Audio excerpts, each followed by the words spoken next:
ಆಯೋಗದ ಮೇಲೆನೆ ಸಂಶಯ ವ್ಯಕ್ತಪಡಿಸುವ ರೀತಿಯಲ್ಲಿ ಇದು ಬಿಜೆಪಿಯ ಪರವಾಗಿರುವ ಟೀಮ್ ಏನೋ ಒಂದು ಮಾತನ್ನು ನಿನ್ನೆ ವ್ಯಕ್ತಪಡಿಸಿದ್ರು. ಆ ಕಾರಣದಿಂದಾಗಿ ಕರ್ನಾಟಕದಲ್ಲಿರುವಂತಹ ಕಾಂಗ್ರೆಸ್ ಸರ್ಕಾರ ಇವತ್ತು ವಾಸ್ತವ್ಯ ದೃಢಪತ್ರವನ್ನು ತಕೊಂಡು ಅವರದೇ ಅಧಿಕಾರಿ ಇರುವಂತದ್ದು. ಇಲ್ಲಿ ಇಡೀ ಕರ್ನಾಟಕದಲ್ಲಿ ರಾಜ್ಯದಲ್ಲಿ ಆಡಳಿತ ಮಾಡುವಂತ ಕರ್ನಾಟಕದ ಕಾಂಗ್ರೆಸ್ ಸರ್ಕಾರದ ಅಧೀನದಲ್ಲಿರುವಂತಹ ಅಧಿಕಾರಿಗಳೇ ಇರುವಂತದ್ದು. ಈಗ ನೀವು ಹೇಳಿದಾಗೆ BLOಗಳೇ ನೇರವಾಗಿ ಮನೆ ಮನೆಗೆ ಹೋಗಿ ಎನ್ಯುಮರೇಷನ್ ಫಾರ್ಮ್ ಕೊಟ್ಟು ಅವರೇ ಇದನ್ನು ತಕೊಂಡು ವಾಪಸ್ ಬರಬೇಕು ಅಂತ ಚುನಾವಣಾ ಆಯೋಗ ಹೇಳಿದೆ. ಅದು ಉಲ್ಲಂಘನೆ ಆಗ್ತಾ ಉಂಟು. ಅದು ಕಾರಣದಿಂದಾಗಿ ಇದು ಕೂಡ ನಮ್ಮ ಸಂಶಯವೇ. ಯಾಕೆ ಇದನ್ನೇ ಒಂದು ಅಸ್ತ್ರವಾಗಿ ಇಟ್ಟುಕೊಂಡು ಅಕ್ರಮ ವಲಸಿಗಾರರನ್ನ ಸೇರಿಸುವಂತ ಪ್ರಯತ್ನ ಮಾಡಬಾರದು? ಇದರ ಬಗ್ಗೆ ನಾವು ಸಂದೇಹ ವ್ಯಕ್ತಪಡಿಸುವಂತದ್ದು ನಮ್ಮ ಜವಾಬ್ದಾರಿ ಇದೆ. ಇದನ್ನು ಸರಿ ಮಾಡಬೇಕು ಅಂತ ಇದರ ಬಗ್ಗೆ ಚುನಾವಣಾ ಆಯೋಗ ಕೂಡ ಸಾಕಷ್ಟು ಗಮನ ಇಟ್ಟು ಇದರ ಬಗ್ಗೆ ಯೋಚನೆ ಮಾಡಬೇಕು ಅಂತ ಈ ಸಂದರ್ಭದಲ್ಲಿ ಹೇಳುವಂತದ್ದೇ ನಮ್ಮ ಈ ಒಂದು ಒಟ್ಟು ಈ PRC ಬಗ್ಗೆ ನಮ್ಗೆ ಇರುವಂತ ಸಂದೇಹ. ಇವಾಗ ಏನು ವ್ಯವಸ್ಥೆ ಮಾಡಿಲ್ಲ. ಆದ್ರೆ ನಮ್ಮ ಸುರೇಂದ್ರ ಸರ್ಕಾರ ಬಂದ ತಕ್ಷಣ ಅದಕ್ಕೆ ವ್ಯವಸ್ಥೆ ಫೆನ್ಸಿಂಗ್ ಹಾಕುವಂತದ್ದು, ಗಡಿ ಭದ್ರತೆ ಮಾಡುವಂತ ಕೆಲಸವನ್ನು ಮಾಡ್ತಾ ಇದ್ದಾರೆ. ಮುಂದಕ್ಕೆ ಆದ್ರೆ ಇಲ್ಲಿ ನುಸುಳಿ ಬಂದಿರುವವರನ್ನ ಹುಡುಕುವಂತದ್ದು, ಪತ್ತೆ ಮಾಡುವಂತದ್ದು ಕರ್ನಾಟಕದಲ್ಲಿ ಯಾರಾದ್ರೂ, ನಾನು ದೇಶದ ಬಗ್ಗೆ, ನಮ್ಮ ರಾಜ್ಯದಲ್ಲಿ SIR ಇರುವಂತ ಸಂದರ್ಭದಲ್ಲಿ ಈಗ ಏನು PRC ತರಬೇಕು ಅಂತ ತರಾತುರಿಯಲ್ಲಿ ತರುವಂತ ಈ ಸಂದರ್ಭದಲ್ಲಿ ಯಾವ ಅವಶ್ಯಕತೆ ಇತ್ತು? ನಮ್ಮದೇ ಸರ್ಕಾರ ಇರುವಾಗ ಒಂದು ನಿಮಿಷ ಅಲ್ಲ ನೀವು ಕೇಳಿದ್ದು ಸರಿ ಉಂಟು. ಆ ಅಕ್ರಮ ವಲಸೆ ಬಂದಿರುವವರನ್ನ ಎಲ್ಲರನ್ನ ಇಲ್ಲಿಂದ ದೇಶದ ಹೊರಗೆ ತಗೊಂಡೋಗ್ಬೇಕು ಅಂತ ಎನ್ನುವ ಕಾರಣಕ್ಕೋಸ್ಕರನೇ NRC ತಂದಿರುವಂತದ್ದು. NRC ತಂದಾಗ ನಮ್ಮ ಜಿಲ್ಲೆಯಲ್ಲಿ ಏನಾಯ್ತು ಅಂತ ನಿಮ್ಗೆ ಗೊತ್ತುಂಟು. ಈಗ NRC CA ತಂದದ್ದು ಈ ರೀತಿಯ ಎಲ್ಲ ಅವಘಡಗಳನ್ನು ನಿಲ್ಲಿಸಬೇಕು ಅಂತ ದೃಷ್ಟಿಯಲ್ಲೇ ತಂದಿತ್ತು. ನೀವು ಅದನ್ನ ಅನುಷ್ಠಾನ ಮಾಡುವಂತ ದೃಷ್ಟಿಯಲ್ಲಿ ಕಾಂಗ್ರೆಸ್ ಆಡಳಿತದಲ್ಲಿರುವಂತಹ ಎಲ್ಲ ಸರ್ಕಾರಗಳು ಅದನ್ನು ಅನುಷ್ಠಾನ ಮಾಡಿಲ್ಲ. ನಾನು ನಿಮಗೆ ಕೇಳ್ತಾ ಇರೋದು, ಸರಿ, ವೆಸ್ಟ್ ಬೆಂಗಾಲ್ನಲ್ಲಿ ಈಗ ನಮ್ಮ ಸರ್ಕಾರ ಬಂತು, ನಾವೇನೋ ಭದ್ರವಾಗಿ ಅಲ್ಲಿ ಏನೋ ಸರಿಪಡಿಸಿಕೊಳ್ಳುವಂತ ಪ್ರಯತ್ನಗಳು ಮಾಡ್ತೇವೆ. ಈ ಹಿಂದೆ ಮಮತಾ ಬ್ಯಾನರ್ಜಿ ಅವರಿದ್ರು, ಮಾಡಿಲ್ಲ. ಬರುವವರಿಗೆ ಕೇವಲ ವೆಸ್ಟ್ ಬೆಂಗಾಲ್ ಮಾತ್ರ ಅಲ್ಲ, ಬೈ ರೋಡ್ ಅವರು ನೇಪಾಳ ಬರ್ಬೋದು, ಬೈ ರೋಡ್ನಿಂದ ನೇಪಾಳ ಈಚೆ ಬರ್ಬೋದು. ನಾನು ಕೇಳುವಂಥದ್ದು, ಹೇಗೆ ಬರ್ತಾರೆ ಅಂತ ಹೇಳೋದು ಮುಖ್ಯ ಅಲ್ಲ. ಬಂದವರನ್ನ ಅವರಿಗೆ ಇಲ್ಲಿ ಅವಕಾಶ ಮಾಡಿಕೊಡ್ತೀರಾ? ಅಥವಾ ಹಾಗಾದ್ರೆ ನಿನ್ನೆ ಪೊಲೀಸ್ ಕಮಿಷನರ್ 9 ಜನರನ್ನು ಯಾರು ಹಿಡಿದದ್ದು?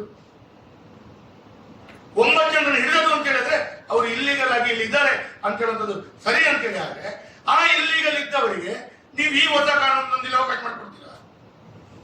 ಈಗ ನಾನು ಕೇಳುವಂಥದ್ದು, ನನ್ನ ತಂದೆ ಇರ್ಬೋದು, ಇವರ ಹಿರಿಯರಿರ್ಬೋದು, ಎಲ್ಲರೂ ನಿಮ್ಮೆಲ್ಲರದು, ನಮಗೆ ಭಾರತದಲ್ಲಿ ಹುಟ್ಟಿ ಬೆಳೆದು ನಮ್ಮ ಹಿರಿಯರಿಂದ 1000 ವರ್ಷದಿಂದ ನಾವು ಇಲ್ಲಿದ್ದವರು, ನಾವು 2007 ದಾಖಲೆ ಕೊಡ್ಬೇಕು. 2 ವರ್ಷ, 4 ವರ್ಷ, 10 ವರ್ಷದವನು 10 ವರ್ಷ ಸರ್ಟಿಫಿಕೇಟ್ ಕೊಟ್ಟರೆ ಸಾಕಂತ. ಹಾಗಾದ್ರೆ ನಾವೇನು ತಪ್ಪು ಮಾಡಿದ್ದೇವೆ 2007 ದಾಖಲೆ ಕೊಡ್ಬೇಕು? ಉತ್ತರ ಕೊಡಿ. ನೀವು 2007 ದಾಖಲೆ ಕೊಡ್ಬೇಕು, ನಾನು ಕೊಡ್ಬೇಕು, ಅದು ನನ್ನ ಮನೆಯವರು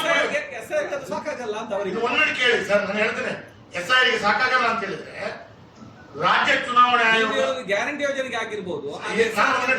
ಒಂದ್ ಮಿನಿಟ್ ಕೇಳ್ರಿ. ಈ ರಾಜ್ಯದಲ್ಲಿ ಗ್ಯಾರಂಟಿ ಯೋಜನೆ ಬಂದು 3 ವರ್ಷ ಆಯ್ತು, ಯಾಕೆ ಈಗ ವಾಸ್ತವ ಸರ್ಟಿಫಿಕೇಟ್ ಅಲ್ಲ? ಇದು ಗ್ಯಾರಂಟಿ ಯೋಜನೆಗೆ ಅಲ್ಲ ಅಂತಲೇ ಉಂಟು. ಗವರ್ಮೆಂಟ್ ಕ್ಲಾರಿಫಿಕೇಶನ್ ಪ್ರಕಾರ ಇದು ಯಾವುದೇ ಸರ್ಕಾರದ ಫಲಾನುಭವಿ ಆಗಲಿಕ್ಕೆ ಅಲ್ಲ ಅಂತ ಹೇಳಿ. ಯಾವುದಕ್ಕೆ ಮಾಡ್ಬೇಕು ಈಗ ಕಂಡೀಷನ್ ಅಲ್ಲಿ ಇರುವುದು 10 ವರ್ಷ ಅವರು ವಾಸ್ತವ್ಯ ಇರಬೇಕು ಇಲ್ಲಿ, ಅವರ ತಂದೆಗೆ ಅಥವಾ ಅವರ ಪೇರೆಂಟ್ಸ್ಗೆ ಇಲ್ಲಿ ಜಾಗ ಇರಬೇಕು. ಇದೆಲ್ಲ ಸುಮಾರು ಕಂಡೀಷನ್ಸ್ ಇದೆ ಸರ್. ಆಮೇಲೆ ವೋಟರ್ಸ್ ID ಇರಬೇಕು. ವೋಟರ್ಸ್ ID ನೋಡಿ, ಯಾವ್ದು ಹೆಸರು ತೆಗಿವಾಗ ಈಗ ನಾನು ಹೇಳುದು ಸರಿ ಆಯ್ತು. ಈ SIR ಆಗುವ ಸಂದರ್ಭದಲ್ಲಿ ಯಾವುದಕ್ಕೂ ಪ್ರಯೋಜನ ಇಲ್ಲ ಅಂತ ಆಯ್ತು. ನೀವು ಹೇಳಿದಾಗ SIR ಇರುವಾಗ ಪ್ರಯೋಜನ ಇಲ್ಲ. ನಮಗೆ ಗೊತ್ತಿಲ್ಲ, ನೀವು ಸರ್ಕ್ಯುಲರ್ ಇದೆ, ನಾವು ಕೂಡ ಪ್ರಶ್ನೆ ಮಾಡೋದು ಅದನ್ನೇ. PRC ಈಗ ತರುವ ಅವಶ್ಯಕತೆ ಏನು? ಅಲ್ಲಲ್ಲ, ಅಲ್ಲೇ ನೀವೀಗ ಒಂದು ಪ್ರಶ್ನೆ ಕೇಳಿದ್ರಿ. ಮುಂಚೆ ನಮ್ಮದೇ ಸರ್ಕಾರ ಇತ್ತು, ನಮ್ಮ ಸರ್ಕಾರ ಕೂಡ ಪ್ರಯತ್ನವನ್ನ ಪಶ್ಚಿಮ ಬಂಗಾಳದ ಒಳಗಡೆಯಿಂದ ಬರ್ತಾರೋ ಇನ್ನೆಲ್ಲಿಂದಲೂ ಬರ್ತಾರೋ, ಆದ್ರೆ ನಾವು ಸರ್ಕಾರದಲ್ಲಿದ್ದಾಗ ಕೂಡ ಇಂಥವ್ರನ್ನ ಬಿಡಬಾರದು ಅಂತ ಹೇಳುವ ಅಂತೇಳುವಂತ ಮಾನಸಿಕತೆಯಲ್ಲಿ ನಮ್ಮ ಸರ್ಕಾರ ನಡೆಸಿದ್ವಿ ನಾವು. ಈಗ ಅವರನ್ನ ಇಲ್ಲಿ ಹುಡ್ಕೊಳ್ಬೇಕು ಅಂತ ಹೇಳುವಂತ ಮಾನಸಿಕತೆ ಹೊಂದಿದಂತ ಸರ್ಕಾರ ಇದ್ದಾಗ ಹೇಗೆ ಅವರನ್ನ ಓಡಿಸಿದ್ರು ಸ್ವಾಮಿ? ಇವತ್ತಾಗದ್ರೆ ಈ ಪೊಲೀಸ್ ಕಮಿಷನ್ ಮಾಡಿ ತಪ್ಪಲ್ಲ, 9 ಜನರು ಯಾಕೆ ಹಿಡಿಬೇಕಿಲ್ಲ? ನಾನು ಕೇಳ್ತಾ ಇದ್ದೇವೆ, ಸರಿ, ಯಾವ ಇಲಾಖೆ ಯಾವ ಸರ್ಕಾರಗಳಿದ್ರು ಕೂಡ ಈ ದೇಶ ವಿದ್ರೋಹಿ ಚಟುವಟಿಕೆ ಮಾಡುವಂತ ಮಾನಸಿಕತೆ, ಹೊರದೇಶದಿಂದ ಬಂದಂತ ವ್ಯಕ್ತಿಗಳನ್ನ ದೂರ ಹಾಕಬೇಕು ಅಂತ ಹೇಳುವಂತ ಒಂದು ಸಿಂಗಲ್ ಪಾಯಿಂಟ್ ಎಜೆಂಡಾ ಯಾಕೆ ನಮ್ಗೆ ಬರಲ್ಲ? ಅದರ ಸಂಬಂಧಪಟ್ಟಂತ ವಾಸ್ತವ ಸರ್ಟಿಫಿಕೇಟ್ ಕೊಡುವಾಗ ಅವನ ಹತ್ರ 2025 ವೋಟರ್ ಲಿಸ್ಟ್ ಅವನ ಹೆಸರುಂಟು, ವೋಟರ್ ಐಡಿ ಉಂಟು ಅಂತ ತಿಳ್ಕೊಳ್ಳಿ. ಅವನದು 25ನೇ ಇಸ್ವಿಯಲ್ಲಿ ಅವನದು ದಾಖಲೆ ಉಂಟು, ವೋಟರ್ ಐಡಿ ಉಂಟು. 26 ಈಗ 2 ವರ್ಷದಿಂದ ಇಲ್ಲಿ ವಾಸ್ತವ್ಯ ಅಂತ ಕೊಡಬೇಕು. ಈ ವಿಎಗೆ ಕಾಂಗ್ರೆಸ್ನ ನಾಯಕರು ಹೇಳಿದಾಗ 10 ವರ್ಷ ಕೊಟ್ಟು ಬಿಡ್ತಾನೆ. ಆ 8 ವರ್ಷ ಇವನು ಎಲ್ಲಿದ್ದಂತ ವಿಎ ಗೊತ್ತುಂಟ? ಪ್ರಾಕ್ಟಿಕಲ್ ಸಿಚುವೇಶನ್ ಗ್ರೌಂಡಿನಲ್ಲಿ ನಿಮ್ಗೆ ಗೊತ್ತುಂಟ? ನೀವು ಪ್ರಶ್ನೆಗಳನ್ನ ಮಾಧ್ಯಮದ, ನಾನು ಹೇಳುವಂಥದ್ದು ಯುನಾನಿಮಸ್ಲಿ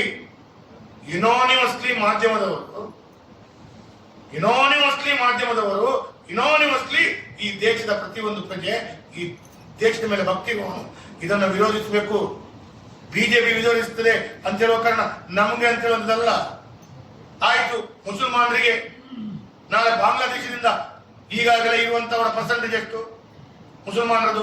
ಈ ಎಲ್ಲರಿಗೂ ಭಾರತದ ಮುಸಲ್ಮಾನರ ಸ್ಟೇಟಸ್ ಕೊಟ್ರೆ ಅವರಿಗೆ ವರ್ಷಕ್ಕೆ ಸಿದ್ದರಾಮಯ್ಯ 10,000 ಕೋಟಿ ಕೊಟ್ರೆ ಈ ಹಿಂದೆ 10 ಕೋಟಿ ಜನರಿಗೆ ಹಂಚಿದ್ದಾರೆ, ಇನ್ನು 20 ಕೋಟಿ ಜನರಿಗೆ ಹಂಚಬೇಕಲ್ಲ. ಅವರಿಗೆ ಕಡಿಮೆ ಆಗುದಲ್ಲ, ಎಲ್ಲಿಂದ ಬಂದ್ರೆ. ಹಾಗಾಗಿ ಮುಸಲ್ಮಾನರು ಕೂಡ ಈ ದೇಶದಲ್ಲಿ ಹುಟ್ಟಿದವರು, ಈ ದೇಶದ ಮೇಲೆ ಎಲ್ಲೋ ಒಂದು ಕಿಂಚಿತ್ ಪ್ರೀತಿ ಇದೆ. ಹೊಸತಾಗಿ ಬಂದ ವ್ಯಕ್ತಿಗೆ ಅವನಿಗೂ ಕೂಡ ಪಾಲ್ ಕೊಟ್ರೆ ನಮ್ಗೆ ಕಡಿಮೆ ಆಗುತ್ತೆ ಅಂತ ಮಾನಸಿಕತೆ ಅವರಿಗೂ ಬೇಕಲ್ಲ. ಇದೆಲ್ಲ ಚಿಂತನೆ ಏನು ಅಂತ ಕೇಳಿದ್ರೆ, ನೀವು ವಿಲೇಜ್ ಅಕೌಂಟೆಂಟ್ ಆಫೀಸಿಗೆ ಹೋಗಿ, ಎಲ್ಲ ವಿಲೇಜ್ ಅಕೌಂಟೆಂಟ್ ನಾಳೆಯಿಂದ ನೀವೊಂದು ಟಿವಿ ಹಿಡ್ಕೊಂಡು ಇಷ್ಟಿಷ್ಟು ಅಟ್ಟಿ ಬಂದಿದೆ, 2002 ದಾಖಲೆಯನ್ನು ಹುಡುಕಿಕೊಂಡು ಯಾರೋ ಒಬ್ರು ತುಮಕೂರಿನಲ್ಲಿದ್ದಾರೆ, ಉಡುಪಿಯಲ್ಲಿದ್ದಾರೆ, ಬೆಂಗಳೂರಿನಲ್ಲಿದ್ದಾರೆ, 2002 ದಾಖಲೆ ಹುಡುಕುದು. ಭಾರತದಲ್ಲಿ ಹುಟ್ಟಿದವನಿಗೆ 2002 ದಾಖಲೆ ಹುಡುಕ್ತಾರೆ. ಅವರಿಗೆ ಏನ್ ಬೇಡ ಅಲ್ಲ, ಅವ್ರಿಗೆ ಹೇಳಿದ್ದಾರೆ. ಕಾಂಗ್ರೆಸ್ ಸರ್ಕಾರದ ನೇತೃತ್ವದಲ್ಲಿ ಯಾವುದೇ ದಾಖಲೆ ಇಲ್ಲದೆ 10 ವರ್ಷದ ವಾಸ್ತವ ಸರ್ಟಿಫಿಕೇಟ್ ಬೇಕಾ ನಿಮ್ಗೆ? ರಾಘವೇ ಬೇಕಾ? ಇದನ್ನ ವಿರೋಧಿಸಬೇಕು. ಮತ್ತೆ ಬಿಜೆಪಿ ನಮ್ಮ ದೇಶವನ್ನು ನಾವೇ ಉಳಿಸ್ಕೊಳ್ಳಿಕ್ಕೆ ನಾವೇ ಮಾತಾಡಲ್ಲ ಅಂತೇಳಿ ಆದ್ರೆ ಮತ್ತೆ ಯಾರು ಮಾತಾಡುತ್ತೆ?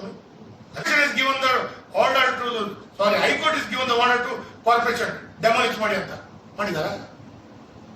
ಕೋರ್ಟ್ ಆದೇಶವನ್ನು ಮಿಸ್ಯೂಸ್ ಮಾಡ್ತಾರ? ಅಪ್ಪ ನಿಮ್ಗೆ ಗೊತ್ತಾಗಲ್ಲ. ನೀವು ಹೊರನೋಟಕ್ಕೆ ಏನೋ ಒಂದು ಮಂತ್ರಿಗಳು ಮಾತಾಡ್ತಾರೆ, ಹೋಗ್ತಾರೆ, ಅದನ್ನು ಕೇಳ್ಕೊಳ್ತೀರಿ, 1000 ಪ್ರಶ್ನೆ ಹಾಕ್ತೀರಿ, ಹೋಗ್ತೀರಿ. ನಿಮಗೆ ಒಳಗಿನ ಆ ಆತಂಕ ಉಂಟಲ್ಲ. ನಮ್ಮ ಆತಂಕ ಏನು ಅಂತ ಕೇಳಿದ್ರೆ, ನಾಳೆ ನಾವು ಸತ್ತ ನಂತರ ನಮ್ಮ ಮುಂದಿನ ಪೀಳಿಗೆ ನಮ್ಮ ಫೋಟೋವನ್ನು ಇಟ್ಟು ಹಾಕೊಂಡು ಅದಕ್ಕೆ ಮಾಲೆ ಹಾಕಿರ್ತಾರೆ. ಅವಾಗ ನಮಗೆ ಇರ್ತಿಲ್ಲ, ಮಾಲೆ ಹಾಕಿದ್ದಾರೆ ನಮಗೆ. ಅವಾಗ ನಮ್ಮ ಮೊಮ್ಮಕ್ಕಳು, ಮರಿಮಕ್ಕಳು, ನಮ್ಮ ಅಜ್ಜ, ನಮ್ಮ ಅಪ್ಪ ಏನು ಈ ದೇಶಕ್ಕೋಸ್ಕರ ಅವರನ್ನು ಓಡಿಸುವಂತ ಪ್ರಯತ್ನ ಮಾಡಿಲ್ಲ, ಅದಕ್ಕಾಗಿ ನಾವು ಅನುಭವಿಸ್ತೇವೆ ಅಂತೇಳು. ಆ ಅನುಭವಿಸುವಂತ ಪರಿಸ್ಥಿತಿಯಲ್ಲಿ ರಾಘವರೇ, ನಿಮ್ಮ ಮೊಮ್ಮಕ್ಕಳು ಬರ್ಬೋದು, ಭದ್ರ ಮೊಮ್ಮಕ್ಕಳು ಬರ್ಬೋದು, ವೇಣು ವಿನೋದ ಮೊಮ್ಮಕ್ಕಳು ಬರ್ಬೋದು, ನನ್ನ ಮೊಮ್ಮಕ್ಕಳು ಬರ್ಬೋದು, ಇವರ ಮೊಮ್ಮಕ್ಕಳು ಬರ್ಬೋದು. ಅದಕ್ಕಾಗಿ ಈ ಆತಂಕಕ್ಕೆ, ಈ ಒಂದು ವ್ಯವಸ್ಥೆಗೆ ಮಾಧ್ಯಮದವರು ಸರ್ಕಾರಕ್ಕೆ ಪ್ರಶ್ನೆಯನ್ನು ಮಾಡೋದಕ್ಕಿಂತ ಇದು ಭವ್ಯ ಘೋಷವಾದ ತಪ್ಪು ಅಂತ ಹೇಳೋದು ಬರಲಿಕ್ಕೆ ಶುರು ಮಾಡಿದೆ.